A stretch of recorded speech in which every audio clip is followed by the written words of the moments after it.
ಎಂದೇ ಪ್ರಸಿದ್ಧವಾಗಿರುವ ದಕ್ಷಿಣ ಕನ್ನಡ ಜಿಲ್ಲೆಯ ಪುತ್ತೂರಿನ ಮಾತೋಬಾರ ಮಹಾಲಿಂಗೇಶ್ವರನ ವಾರ್ಷಿಕ ಜಾತ್ರೋತ್ಸವದ ಬ್ರಹ್ಮರಥೋತ್ಸವ ಶುಕ್ರವಾರ ವಿಜೃಂಭಣೆಯಿಂದ ಜರುಗಿತು. ಲಕ್ಷಾಂತರ ಭಕ್ತರು ಅದ್ದೂರಿ ರಥೋತ್ಸವಕ್ಕೆ ಸಾಕ್ಷಿಯಾದರು.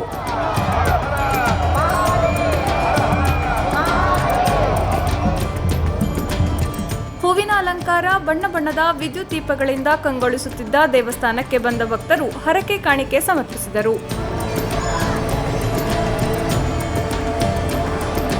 10 ದಿನ ನಡೆದ ಜಾತ್ರೋತ್ಸವದಲ್ಲಿ ಧಾರ್ಮಿಕ ವಿಧಿವಿಧಾನ, ದೇವರಪೇಟೆ ಸವಾರಿ ಉತ್ಸವ, ಸಾಂಸ್ಕೃತಿಕ ಕಾರ್ಯಕ್ರಮಗಳು ನಡೆದವು.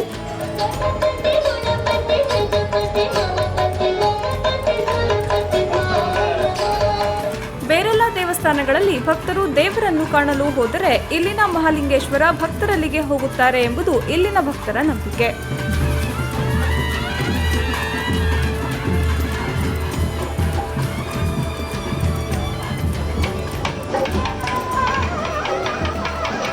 ಬ್ರಹ್ಮರಥೋತ್ಸವದ ದಿನ ಬೆಳಗಿನಿಂದಲೇ ದೇವಳದ ಒಳಪ್ರಾಂಗಣದಲ್ಲಿ ಚೆಂಡೆ, ಶಂಖ, ವಾದ್ಯ, ನಿತ್ಯ ಬಲಿ ಉತ್ಸವ ನಡೆದು ವಸಂತಕಟ್ಟೆಯಲ್ಲಿ ದೇವರು ಪೂಜೆ ಸ್ವೀಕರಿಸಿದರು.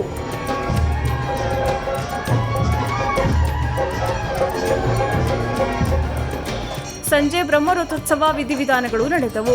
ದೇವಳದ ಹೊರಪ್ರಾಂಗಣದಲ್ಲಿ ಚೆಂಡೆ, ಶಂಖ, ವಾದ್ಯ, ಸರ್ವವಾದ್ಯಗಳ ಮೂಲಕ ಒಂದೊಂದು ಸುತ್ತು ದರ್ಶನ ಬಲಿ ನಡೆಯಿತು. ವಸಂತಕಟ್ಟೆಯಲ್ಲಿ ಪೂಜೆ ನಡೆದು ಭಕ್ತರು ಪ್ರಸಾದ ಸ್ವೀಕರಿಸಿದರು.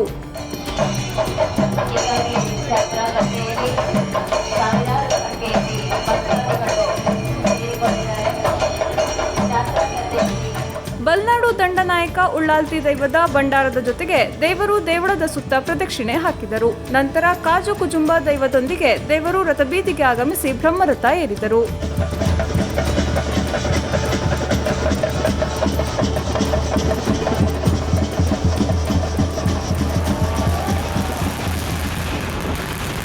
ಪುತ್ತೂರು ಬೇಡಿ ಸುಡುಮದ್ದು ಪ್ರದರ್ಶನ ರೋಮಾಂಚನಗೊಳಿಸಿತ್ತು. ಅರ್ಧ ಗಂಟೆಗೂ ಹೆಚ್ಚು ಸಮಯ ಸುಮಾರು 12 ಲಕ್ಷ ರೂಪಾಯಿ ಮೌಲ್ಯದ ಸುಡುಮದ್ದು ಸಿಡಿಸಲಾಯಿತು.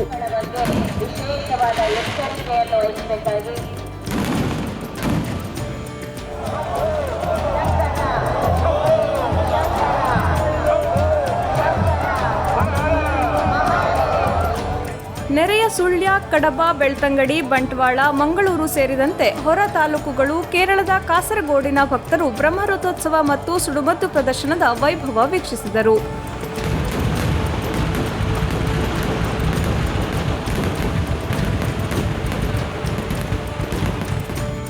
ಜಾತ್ರೆಗೆ ಬರುವವರಿಗೆ ಉಚಿತ ಮಜ್ಜಿಗೆ, 3 ಹೊತ್ತು ಅನ್ನ ಸಂತರ್ಪಣೆ ವ್ಯವಸ್ಥೆ ಮಾಡಲಾಗಿತ್ತು.